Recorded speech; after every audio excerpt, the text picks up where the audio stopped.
Thank you. I'm crying. Hey, do you know how badly I wish I could just hug you guys right now? Same. I'm like, Group we're talking hug. about this. I'm like, I totally want to hug you or hold your hand or something. Like, I'm so wow. So You this is the too. podcast episode that Rebecca makes all of us cry. it wasn't intentional. Oh. Wild Rose! Wild Rose! Welcome to Wild Roads podcast with Shonali and Paula Ivy. Today we have a beautiful guest with us, Rebecca Nash Emerson. Okay, we're so excited to have you on here, Rebecca. But before we begin, we have #awkward question time, where we do a bit of an icebreaker question just to get the conversation flowing. We know that you have a wedding photography business, and I myself used to do wedding photography as well. So I've been to quite a few weddings in my day. And the question that I have today is, this is like a two-parter. You can answer either part of this question. What was the song that you walked down the aisle to? Or if you have not walked down the aisle, this is open to everybody who listens to this podcast as well. If you have not walked down the aisle, what is a song that you absolutely love to hear when you're at a wedding? Like when you're at a wedding, you're like, this is such a wedding song. Okay, as horrible as it is to say, especially Oh, considering our Totally. anniversary is like days away. I don't remember what I walked down the aisle to. Oh, how long ago I did can you tell get you we married had- though? 7 years. Oh, that's a little while. So that's where I'm like, I can tell you we had 2 first dance songs and I can tell you exactly what those were and every lyric of them, but I don't remember what I walked down the aisle to. I was just trying to breathe and hold it together. Yeah. I might never see my husband get like teary-eyed, and my daughter and my dad were both walking me down the aisle. I was an emotional mess. I don't remember what song was playing. Oh, That's well, of course special. you don't. What was your first dance songs? So our first dance songs were 1,000 Years, Christina Perri. And then there's another one from Poets of the Fall. Then it's called All the Way for You. Oh, I don't know that one. Those were our 2 first dance songs. And it honestly, like, we had a long list and we came down to those 2 songs. And I laugh because I play piano and my husband plays guitar, and his choice of song was almost all guitar play based and mine was almost all piano based, and we just couldn't choose one between the 2. So we ended up having 2 first dances. Well, that's beautiful. Oh, Yeah, well, there you go. Perfection. it is perfection. I love I always that. love the music choices. It's so interesting to see. Yeah. It is. What was yours, Sean? Well, do you want to share your walk down the aisle song, or do you want to share your favorite wedding song? Well, my first marriage, we eloped, so we didn't actually have any music at all, which is craziness for someone that absolutely lives and breathes music. Yeah. So that might have been a bit of something in that, but yeah. you know, put an omen on it. But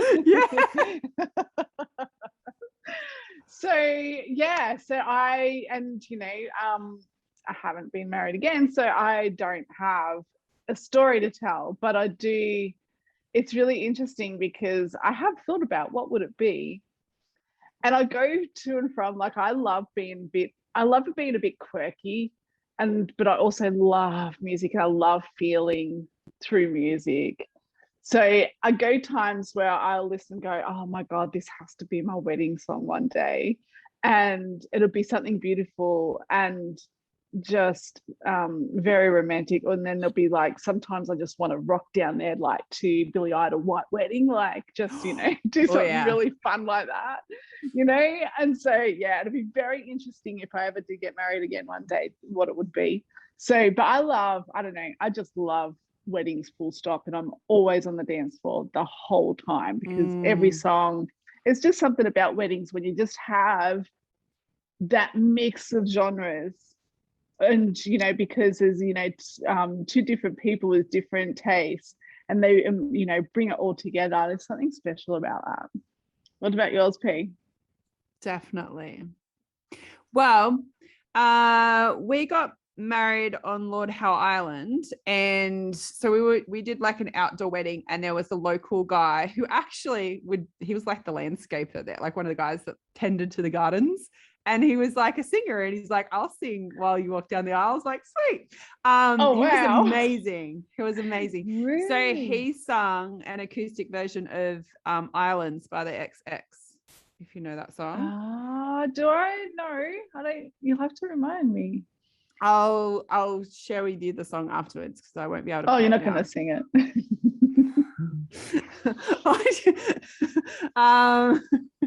Sing it, sing Yeah. it. Okay. Anyway, let me get it.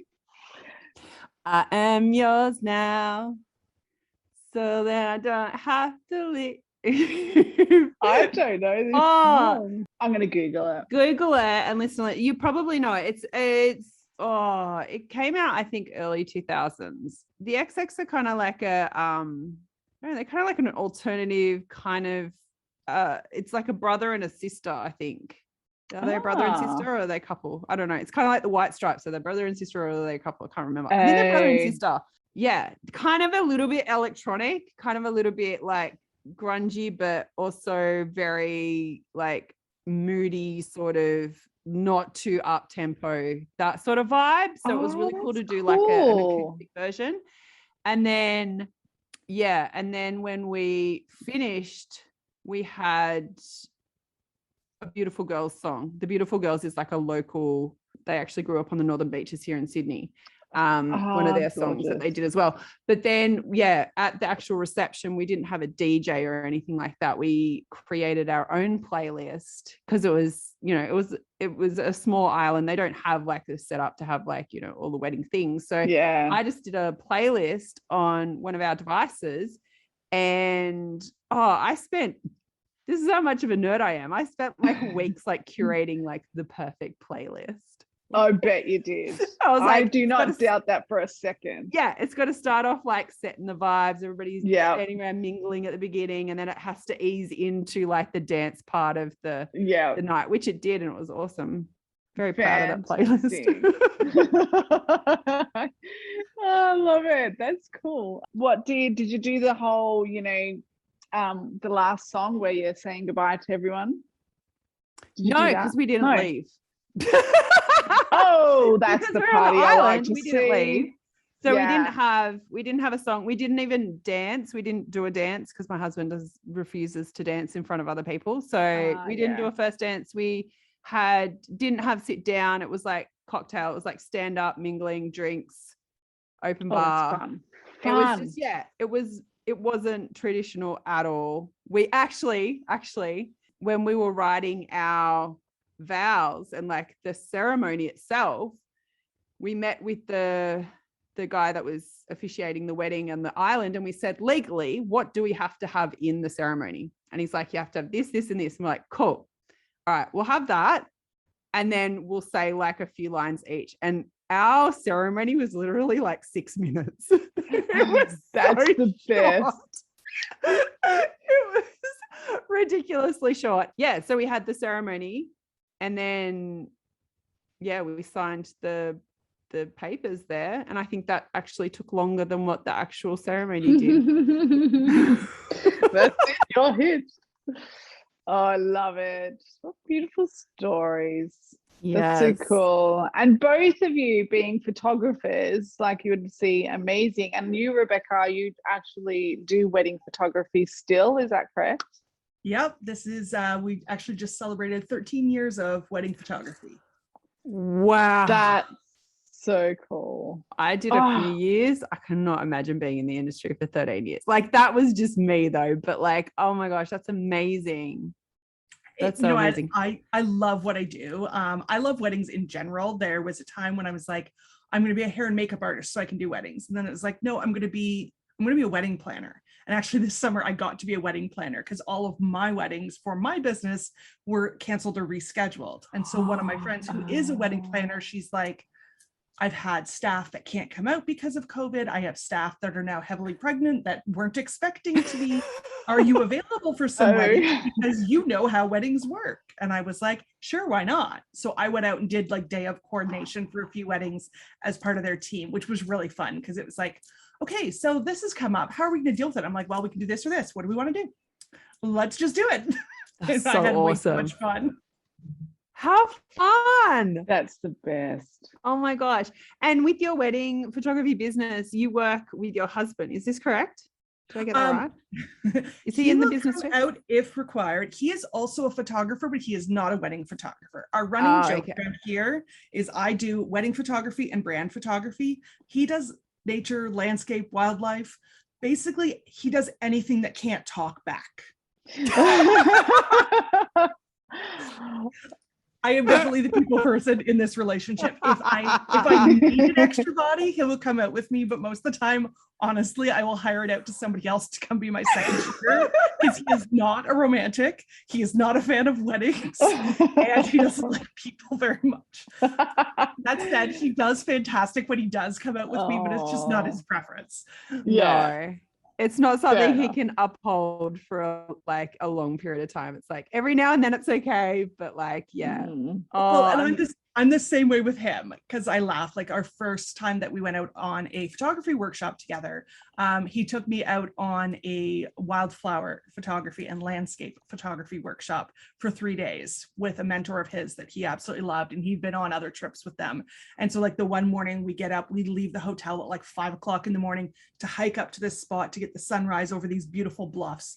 And it's stunning. It's absolutely stunning.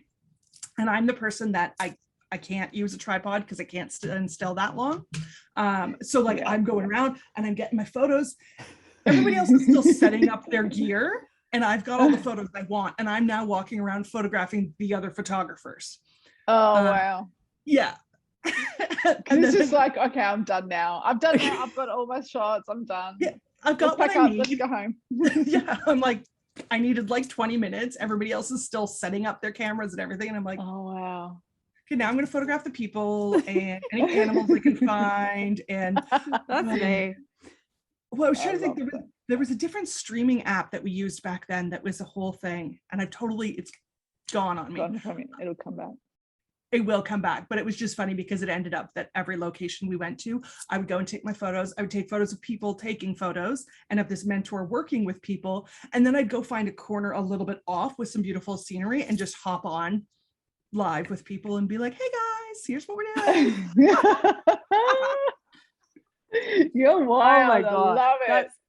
That's so funny because that's so me. Like I can't stand still when I take photos. I wanted to just talk a little bit about, before we talk about like the work that you're doing now with your business as well, aside from the wedding photography, I just wanted to talk about your collection of cameras because okay, so Rebecca and I met online a little while ago, and obviously both being photography nerds, we kind of connected and went, oh my God, soulmates.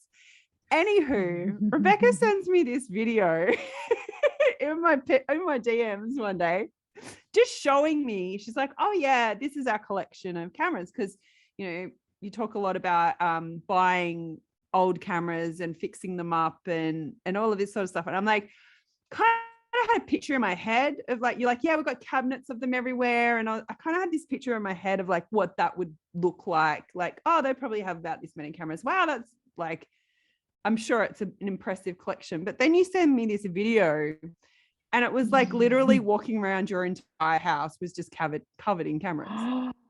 I was just like, my jaw was on the floor. I'm like, what is going on here? This is incredible. Yeah. So I keep joking with my husband that in our next house, we need to have a room just for the cameras. Because at this point, it started out with just a few cameras that were interesting to us or had sentimental meaning, like from a family member or something. And then when other people started seeing that we were collecting them and that we were interested in them, they started handing down ones from their families. And then it started to become a thing. We would go antiquing and pick up these cameras. So I actually have to send you updated photos. There's more. You are not gonna, I don't remember the exact number off the top of my head. I know we're over 200. I think we're approaching 220 film cameras. We have a separate fridge and freezer just for film because we only buy them if they're in working condition or close to it, and we know how to fix it. So yeah, we have cameras starting from the late 1880s until now. So That cool. is cool. We're photo nerds. Yes. Yeah. And, you know what, I'm not going to take full credit for this because it really is my husband's collection, but there's a few of them that in there that are mine. There are a few that are my daughter's. And then it just has become the thing we do, that it's like, oh, we have extra time, let's go antiquing. And we go out, and at first it was totally his thing because I hadn't really done a lot of film photography before getting into the business. And then it became, I was the researcher. I'd be on my phone researching when he'd be like, can't remember if this one does this or this. And I'd be like, yeah, no, it does this. And, you know, that's a good price, or, oh, that's overpriced, based on whatever I could find online. And then it kind of became our thing that we do together. So we have a few oddities, I'd say, in the collection. Now I wish I'd brought some of them down with me because they're upstairs. But, like, I mean, we have cameras that are literally this big. Oh, wow. Yeah. And we have like the old school, I always call it the spy camera. It's not really a spy camera, but to me it is the one that you have to do this to be able to get it to the shutter to fire, that you see in the spy movies, where it's just this thin little thing. Yeah, and we have one of those. I need to come to Canada and come play at your house. Come on over anytime. You know that, girl. You guys are absolutely welcome here anytime, and I will take you off on adventures. Awesome. Okay, we're booking the tickets when we can. All right. Yeah. Nice. Done. Oh man, I'm so in awe of this because I totally get collecting things, because, you know, Siam has like in the background here, he's got a guitar collection that he's always looking at, like he wants to buy guitars constantly, especially the old ones that, you know, someone pretty famous has played and stuff. And so he wants to build like this whole room just for guitar cabinets. So I appreciate, you know, wanting to collect the things, right? But how good does it feel, right, when you find this really cool camera that's kind of like you didn't think you would ever find, this vintage camera, and you get it in your hot little hands? That's a great feeling, hey? You know what, it's so exciting for us when we go out and we find something where I'm like, hey, I'm pretty sure I've never seen this anymore. Admittedly, at this point, when we go out camera shopping, at this point, we're like, got it. Ooh, what's that? Yeah. I'm like, syndrome. And like the one we picked up not too long ago, we were walking through one of our favorite antique places that's like, it's an old factory. And so there's like 4 floors. It's insane. But we're going through there, and we're in a section that's usually just all furniture. And I'm like, is that a camera? I'm not sure, but it looks kind of like it's a camera. And my husband went over to look at it. And when we researched it online, it took us forever to find information because it was only made and released in Germany. They only made 12 of them. So even my friends who worked for Kodak at the time that it was produced had never even heard of this camera before. They have no idea how it ended up in Canada. And they wanted like $15 for it because nobody knew anything about it. And we were like, whoa, okay. Snap that one up. That is so cool. That is. So it's a lot of fun. Do you just do film camera or video cameras as well? For that collection, it's just film still cameras. We don't do the video cameras. We're running into a problem where, like, we've long ago run out of space for cameras. So they're now, our living room, dining room area has a plate rail from the people before us. It is now completely packed with cameras. On top of our TV, there are 2 glass cabinets. Nope, I'm wrong. There are 3 glass cabinets that we bought upstairs, plus a double wide one that we built from scratch. Plus there's another 2 downstairs in my husband's office. And then there's random other cameras that are just floating randomly around the house. You need like, your next house needs to have like the camera wing of the house. Like, you know, have the east wing and the west wing of the house. You need like a camera wing. At this point, I'm like, we just need a collections room, because the other thing I have sitting over here that we started collecting recently, we both have a fascination with typewriters. So I have Oh, 8 typewriters sitting beside me there. And then I have over 100 different skeleton keys. Because skeleton keys started out as my thing. I'm obsessed with skeleton keys. Wow. So yeah, but we discovered typewriters was one that we can't collect too many of because they're kind of big. Yeah, and they're they're massive. They are big. Very cool though. Very cool. You could fit 4 or 5 cameras in the space of a typewriter. So Exactly. Well, no, we just there's something we love about just these old items, and for me, I'm like, they're all like passages to a different time, right? We have these cameras. One of my cameras in the collection was the one that I was given as a wedding gift from my husband. It's a Hassie. It's my Hasselblad. And it is the same model that they used to take on the expeditions to the moon. And then they would only bring the film back, and they would leave the camera there so that they had less weight to carry. So there's a whole bunch of these camera bodies on the moon. wow. So that was a really cool wedding gift. My husband definitely knocked that out of the park. That's so cool. It's just these little doorways, right? Like, I mean, the keys are literally opening a door to a different area. But then when you think about our cameras are the visual communication and the typewriters are the written communication, right? Wow. And messages out in the world. I just got goosebumps. Oh, wow. So did I. Oh. That's insane. Okay, girls, enlighten me, because I'm sitting here and I'm just going to be very vulnerable right now. What's a skeleton key? Oh, hold on. I have one handy. I just like the old school. I'll probably go antique keys, and they used to open like a certain number, like a skeleton key is kind of like the key that will open all of the doors. It's kind of like the master key. Is that right? But it's like the old school, like those ones. Oh, yes. Okay, now I'm with you. I got you. Yeah. So I have a whole bunch of them in a printer's tray, an old, like where they used to keep the type in. I have one of those set up that has a whole bunch of mine in it. And then I have like literally random baggies and bowls of keys sitting around that are yet to be displayed. I love that. I love it.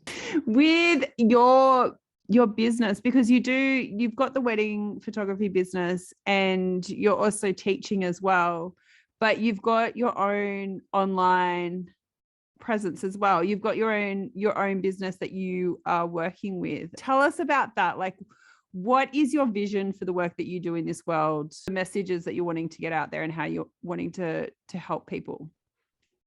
This has been a really interesting evolution for me. So it really came out originally because people were contacting me going, you've been in the wedding industry or in the photography industry for years now.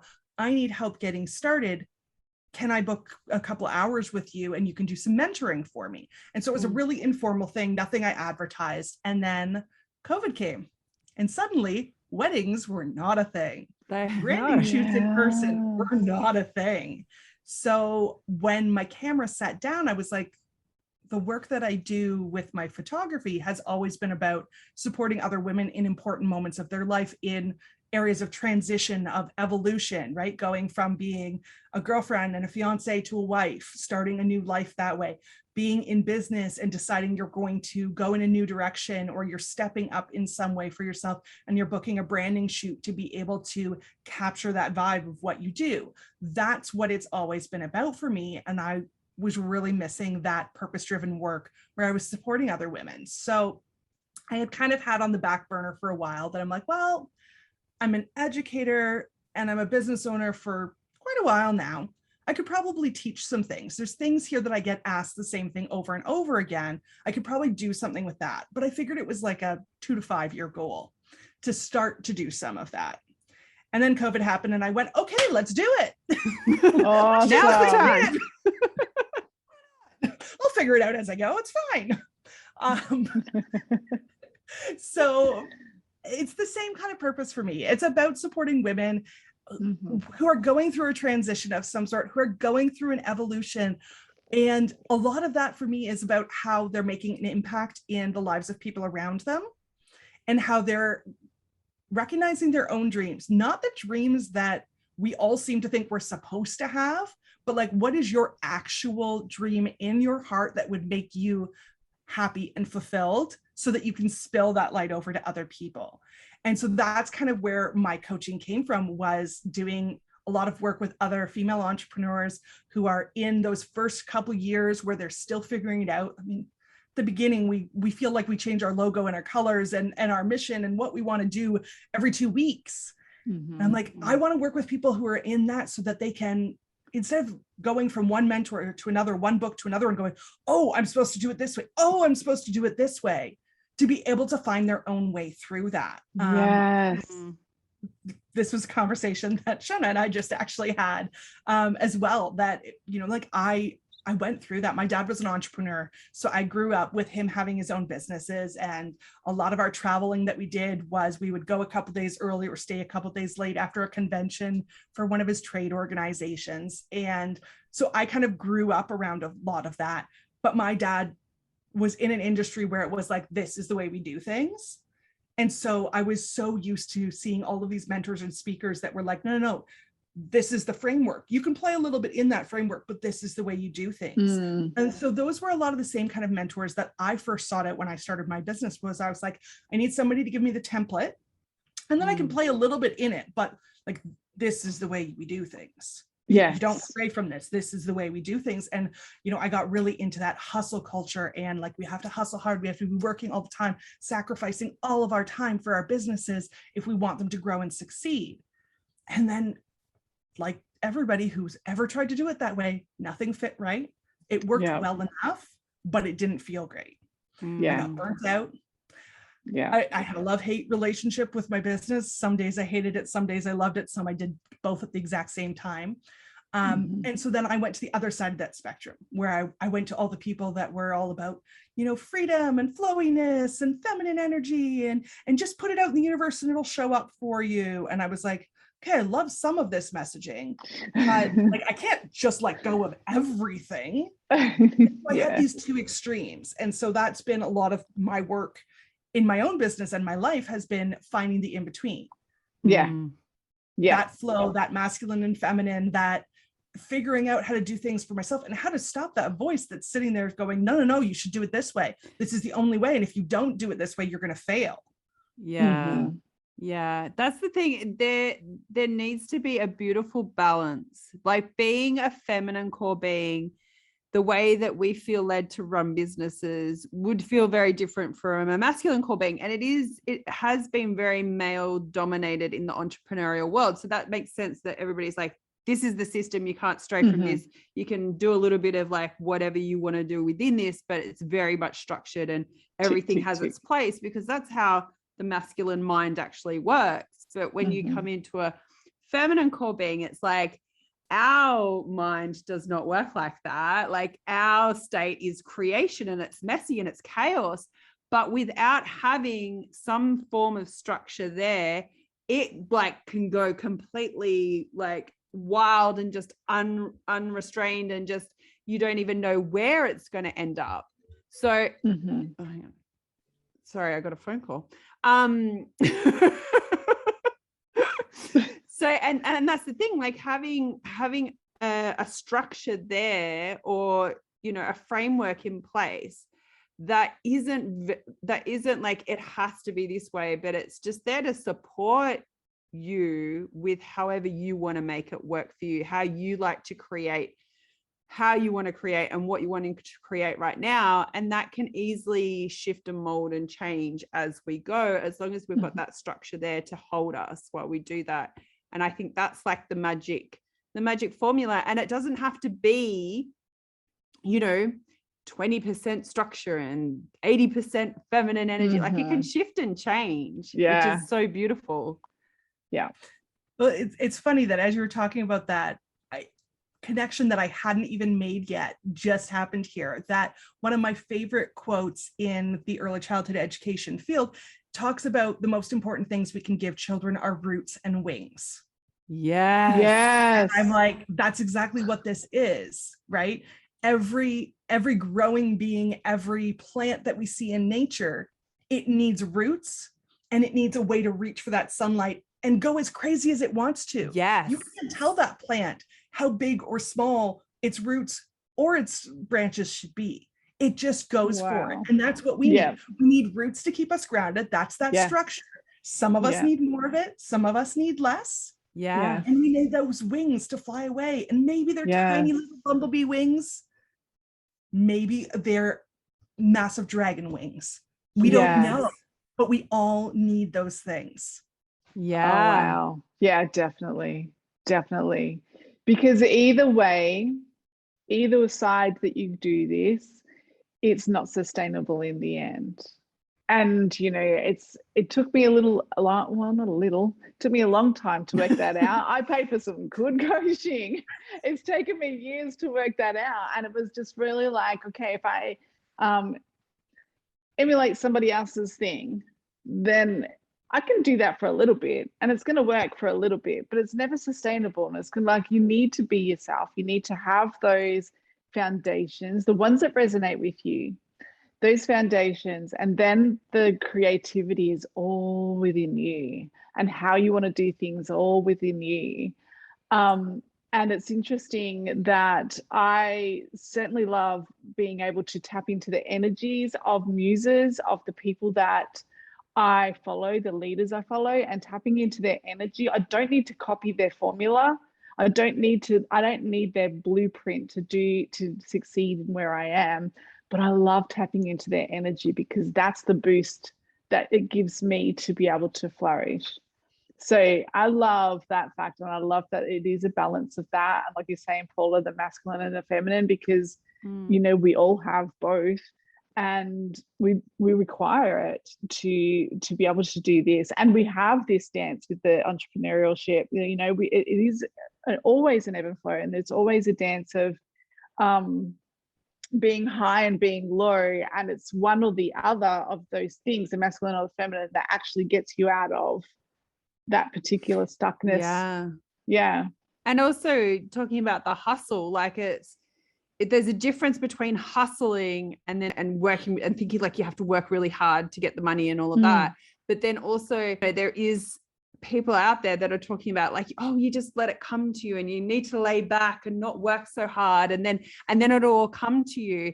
But it's like, there also has to be some work to be done there. It's like, even though I'm not hustling and grinding, I still do a lot of work, but it's actually work that sustains my energy and grows my energy, as opposed to energy that drains, like doing things that drain my energy because I've worked really hard. I need to kick back and just relax and just refuel because that's like burnt me out.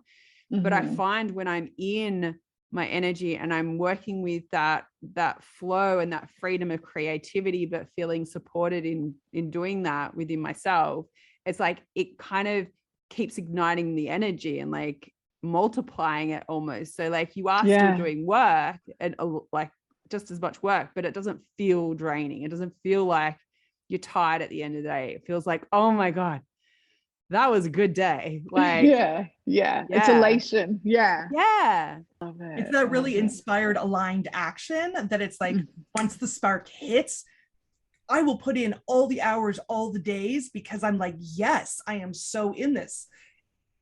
It's that kind of hustle. It's the hustle with heart behind it, where you're being led to and guided to, and then running with that with your whole passion behind it, as opposed to the checklist somebody else has given you of, I have to work at least 12 hours a day because that's what successful people do. And I need to tick all these things off, where you're just forcing something that has no purpose or passion behind it. Yeah, that's interesting, because I was talking to one of my clients yesterday about this very thing. It's just like, you know, feeling into what I should be doing and things. And I was like, if this was really you and you really loved it, you would be so far in it, we just see your feet sticking out. That's it, you know. But right now you're standing on the edge staring at it. So that's your message. That's telling you, because when you really love something, you are full in. And that's what gives you your energy. Sometimes you can be depleted of energy, but if you really love it, you become so alive that's your knowing. It's so interesting, because there's this also, I find if I'm not doing the things that I actually want to do, but I'm telling myself that I need to be doing, this, and this. And I'm standing there staring at it going, well, I have to do this before I can do the fun stuff that I'm wanting to do, because that's like, I have to do that. And I'm in this place where I'm not taking any action whatsoever. Like that in and itself drains my energy, and it makes me feel like I've hustled, but I've actually done nothing. And I'm okay. And then actually doing the thing that I know is going to fuel me, I do that and it fuels me up. And then half of the stuff that I thought I had to do, I don't even do. I just do maybe one or two things that I think, okay, cool. Now that I've done this, I kind of feel led to do this. And then it's like everything else just sort of falls away, because I'm like, oh, I didn't actually need to do that entire list of stuff. I just needed to follow what was fun and what felt like it was going to bring out my creativity. And then the stuff naturally got done. Yeah. Because it leads you. It does lead you. And that's what we need to surrender to. So I love your work, Rebecca. This is really cool stuff. And I loved, do you know what, actually, I love that you've been able to, word of the actual year, pivot, but I love that you've been able to adapt, just because. It's Ross. Okay, thank you. That's all I'm thinking is friends with the couch. Yeah. Every time I hear the word pivot, it's like Ross is in my head. Yeah. It is the best. It's so us three. But yeah, like, oh, it's so funny. We've been able to, and you have very quickly been able to adapt. You had to put your camera down, and you were forced to put your camera down.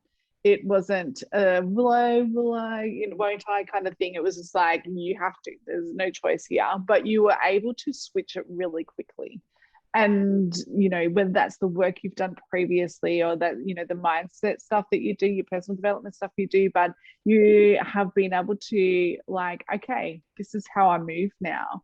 And interestingly enough, is that I can see it as a gift for you, like bigger, better things. It's beautiful. Well, thank you. I appreciate that. No, it's been a really interesting journey. And it's funny when you're saying about like just the way I've pivoted with things. The biggest factor for me in that was actually letting go of a lot of the professional development I've done before, and starting to be like, okay, there's things I can learn from that, and whatever truly resonates with me will get absorbed into what I'm doing. But instead of holding on to that, by letting myself be free of it and just being like, you know what, I'm going to just roll with it and I'm going to see what happens. Like if you go on my Instagram for my coaching business and you look at when I started it, was it a year and a half, 2 years ago now, when all this craziness started, and you start to look through it, you can watch my journey in the photos that are there, in the words that are there. You can see it go from the things I always thought it should be, where, it was stiff, it was professional, it was boring. Yeah, it was boring. And it was me going like, I'm a bit of a human design nerd. And so it was me really working through my open head, where it was like, I need to take in everybody else's information and then regurgitating things. Yeah, that's me. But too. working from my open head wasn't a good choice for me. And once I learned a little bit more about my profile, I'm a 6'3", and both of those talk about being a leader by doing first, by doing things through trial and error, and learning from that, and then sharing that journey, sharing those stories. And so that's what I've stepped a lot more into, is that it's like, well, you know what, like this is really resonating with me. I'm going to just try it and see what happens. And then from there, I can show other people, hey, this worked. Hey, this didn't work. Hey, here's a really cool idea that's taking some of my journey and some of what you're working towards. And it's like, if we can marry these things together in a way that feels good, you're going to just be rocking and rolling. And I do that with clients all the time, where I'm like, I know this isn't what we're talking about right now, but this piece from what you just said connected to this thing that I was trying out, and here's how my experience went. And I wonder if these things could come together for you. And then it's like, I have no idea where that came from, but yeah, let's run with that. Wow. And it's a really cool thing. It is.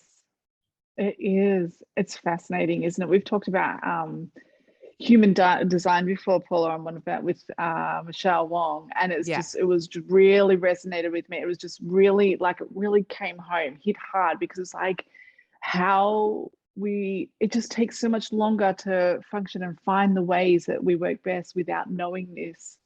And then when we do find it, it's just like, okay, it's a piece of the puzzle. It just makes so much sense. It puts everything in together as a whole, and away we go. And you're living proof of that. Like what you just explained just then, it's like, see, that it just makes total sense. It does. And it's a lot of that, like you said, it's a puzzle piece. It's a key that unlocks a door, and things suddenly connect in a way where you're like, I wondered why I always felt like doing that. I wondered why I always did things this way. And people around me told me it wasn't the right way. It wasn't the right way for them. Yeah. It's the way I'm designed to work. Exactly. Yes. It's so, yeah. It like when you really dive into this, it's like, why is this not like you're following your human nature naturally? And especially I watch my kids, and then we try and make everybody the same, but yet we're born so individual to begin with. None of us look exactly like another human being on this planet, unless you're an identical twin, but your personalities are always different. Like nobody's an exact replica of somebody else, but yet we all try to fit into the same looking, sounding, breathing type things, like type boxes. We put ourselves in these boxes, and it like when you are on the other side of that, like you've been through that, and then you're like, hang on, there's got to be more to life. Like I can't be working like this my whole entire life. This can't be it. And then you come out the other side and you start to do things from like, soul, and start to lead from that space again. It's kind of mind-boggling that we go through that. Like that's the norm. Yeah. Like why? I know. Okay. Do either of you guys follow Rebecca Campbell at all? Rings a bell, but I don't follow. Okay. So there is a quote in, I believe it's in Rise, Sister Rise, but it might have been from Light is the New Black. I can't remember which book it's from, where like for me, it was the perfect quote, because everybody talks about having to go out and find themselves, or even about creating themselves. And she has this quote in there that says, call off the search party. I was here inside waiting all along. Oh yeah. And I was like, yes, because it's who we were, like you said, as kids, when we were unhindered and we just did things the way we felt them. And then we built these walls around it. We put it almost in a cage. And then it's like, we go looking for ourselves out there. And there are things out there that can help us to reconnect to that. But what we need to find isn't out there. It's already inside us all along. It's so true. It's so true. It's almost like we know that when we're kids, and then we go through, like society's always telling us that we need this externally to make us happier, and we need this to make us like look better, and we need this for this, and we need this for this, where like it's always within. We don't need that. Like emotions are generated from within your body. There's nothing external that we need to be looking for. We know. This is so interesting. I was having a conversation in our messenger this morning with Shona, just going, do you know what, like a practice of me sitting every morning. I've been doing this over the past couple of months. Like I've been into meditation and mindfulness for a while now. And I've always done like guided meditations and put music on and had something, for my senses sort of thing. And now, like the past couple of months, it's really been like, I need silence. I need to connect to what's in here, not have something filtered in from the external. And it's like this next, like before that was working for me, but now it's kind of like this other layers come off, and it's like, no, we go deeper now. We go deeper. And I'm like, I need silence, and I need just to connect to my breath. And it's kind of like the way that I described it to Sean, it was like, it's kind of like when you're in labor, and when you're at the really intense part where it's like the baby's almost here and you go through the most intense contractions that you've ever had in your whole entire life. Like you're like, what even is this? And you've got to go so insular to get through it, that you have to block out everything else that's around you. Like, I know for me, it was pretty much like I had to block out what room I was in, who was there, what was being said to me. I even had to block out my own thoughts, and I had to go so inside, like insular, to be able to move through that wave. And it's kind of like that. I'm like, I need to go inward so deeply to be able to connect to my inner knowing, because there's so many layers to like how it's changed and how many walls have been put up and how many Julie Tenner has a beautiful way of describing this. She's like, it's like you've got this rose inside of you, and it's like Beauty and the Beast. And you know how they put the glass jar over the rose and the rose is slowly dying while that glass jar is there. It's like you keep putting these glass jars over the top of this rose.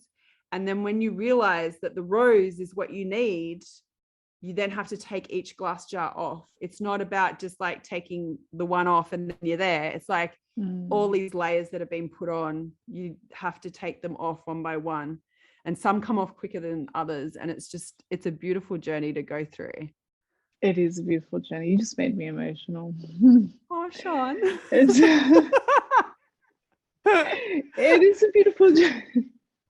What you're witnessing here, Rebecca, like just being very raw and honest, is, you know, all of us, each one of us that go through these, you know, entrepreneurship and spiritual awakening and personal development, and we just go through these ups and downs, and it's not anything to it's not good and bad. It's absolutely what's required for growth. But it's like right now I'm in the depths, probably for the next 2 days. I don't know how long it's going to take, but this woman here, we show up regardless. We just show up regardless. We do the things. But this woman here she just knows, and she'll just hold me. And like, we still do this podcast, and she's there, and like, without even saying anything, she's holding me through this, and I know that she's lifting me up, and whatever words she's saying, whatever thing, it's getting me through this. And it's a beautiful, beautiful thing to experience. And so I like, deep gratitude, girlfriend. And I just wanted to share that, because I want everyone who's listening to know that you don't have to be elite to be in this game. You don't have to have all your shit together in this game. You do not have to pretend that you don't go through sad times, dark times through this. We all bloody do. Yeah. And we need the support, and you can keep going, but it's okay to keep going while you're in it and not pretend that you're not in it. And be held. Yeah, I totally agree. We have to be open to letting someone else hold us, letting someone else be in that space with us, and embracing those highs and lows, ebbs and flows, whatever we want to call it today, because we're all on the journey, and none of us are journeying alone. We all seem to think sometimes that we are on our own. This is a solo trip, but it's not, because if we look around, there's other people in front of us, there's other people behind us, and there's people beside us. And if we open our awareness up to that, then we can travel together. Yeah, absolutely. Oh, and that's why I'm just so loving your work, Rebecca. Like, keep going. People need you. Yeah. I say the same thing back to both of you. You guys have no idea how much you guys have held and supported me, even silently in the background, over these last few months while I've been working through this and working through my own low. I'm coming out of about 3 months of sitting down in that real low spot. And I'm just heading back up the side of the mountain, just a few steps ahead of you. You guys have been there holding space for me and holding energy and giving me something to calibrate back to when I felt completely isolated and on my own. So it's a two-way street, girl. Oh, bless. So much love. Gratitude. I know. Yeah. See, that's, and like, right back at you, Sean, like it just, and Rebecca, like everybody who is like in this world and on this path, like we're all here to hold one another. And that's one of the one of the things that I love the most about what I can do. And it doesn't seem like much, but like, you know, having the mastermind group that I have, and creating spaces, like even like the Selfie Queens course, and being able to do like the retreats and stuff like that inside of there, and like just creating experiences for people to be a part of and to know that they're not alone. Like the Selfography 30 creative mission is like, that was just an idea. I'm like, oh, I could just put, you know, some creative prompts for people to like be able to create more photos from it, which is really fun. But it quickly became this community of women coming together and going, like, sharing how it feels to be seen and to be witnessed by themselves, like witnessing themselves, and then also in a group of women doing that too, and witnessing one another, and just knowing that there's a space that they held through that. So the more that we can help other women in particular, you know, do this work like you are, Rebecca, like the more beautiful this planet is going to be, because we're leading the way in so many different things. Like we've all got our own little nuances and like, you know, things that we're really amazing at.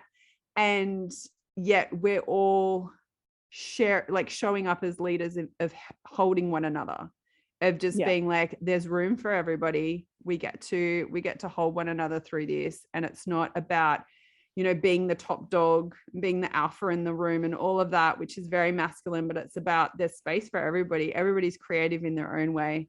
That's all beautiful, and it can all work together. So absolutely. It's like holding everyone's hand. Look, you know, for me, it's just like, just hold my hand for a second while I catch my breath, and then I'll be right back. You know, but it's like, it's not leaving me alone in the darkness.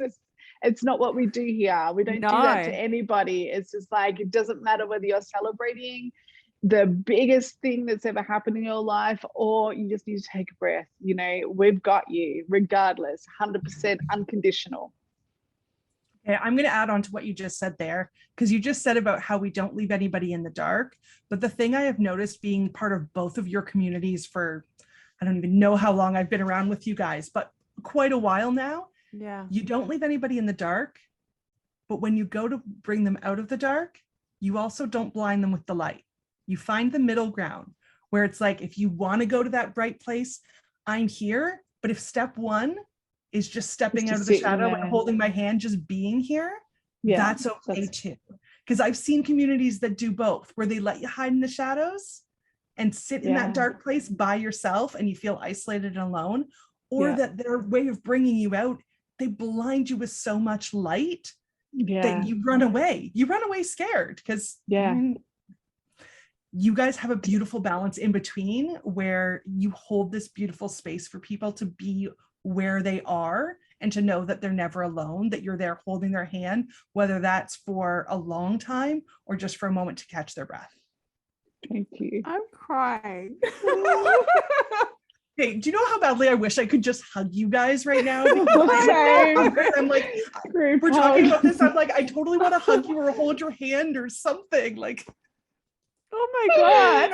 Oh, thank you so much. I am so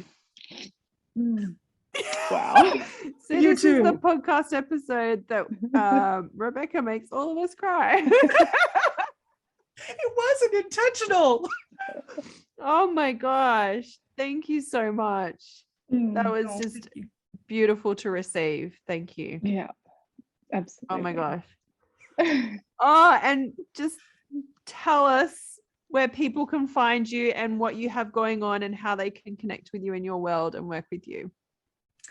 I would love to. I love connecting with people online. So if you're looking for my photography side of things, you can look me up, Rebecca Nash Photography, Instagram, Facebook. Those are the main two ones that I use, but I'm kind of everywhere. Reach out and say hello. I would love to get to hear from you. If you're looking more at the coaching side of things or some of the courses I have coming up, that's over at Rebecca Nash Emerson. It's just my name. I keep it simple. You'll recognize me in the photo with my crazy hair. I think the photo is still teal and purple, but we've got to update that. Yes, always the mermaid hair. Love it. Always the mermaid hair.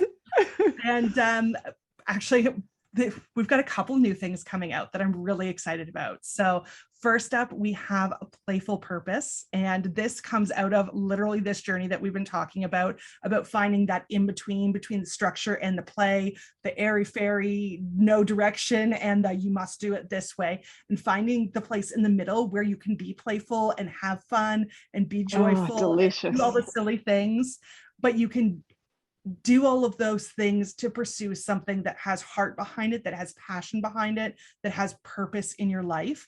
You can playfully follow your purpose.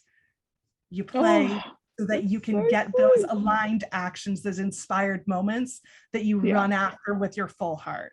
So we're really excited. It's actually the first time it's coming out. It is the only round that is going to be fully live.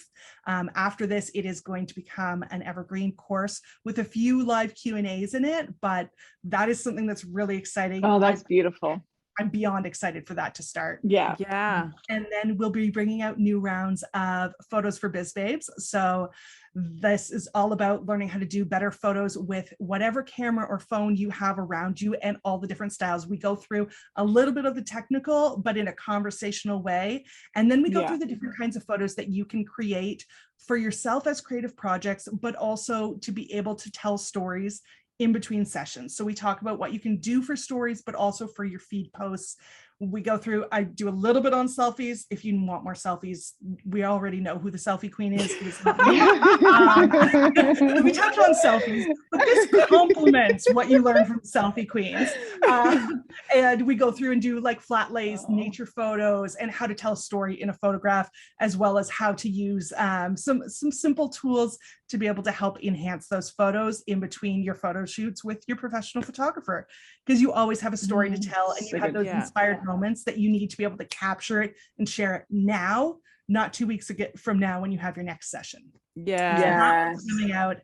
And then one after my own heart-centered branding, the idea of we can take so much from, the formal design work and, color psychology and all of that. But if it doesn't come from your heart, if it doesn't connect to you, it won't connect you to your people. It'll connect you to people, not to your people. So how do we go into our hearts to figure out what our brand should look and feel like, and how do we communicate that?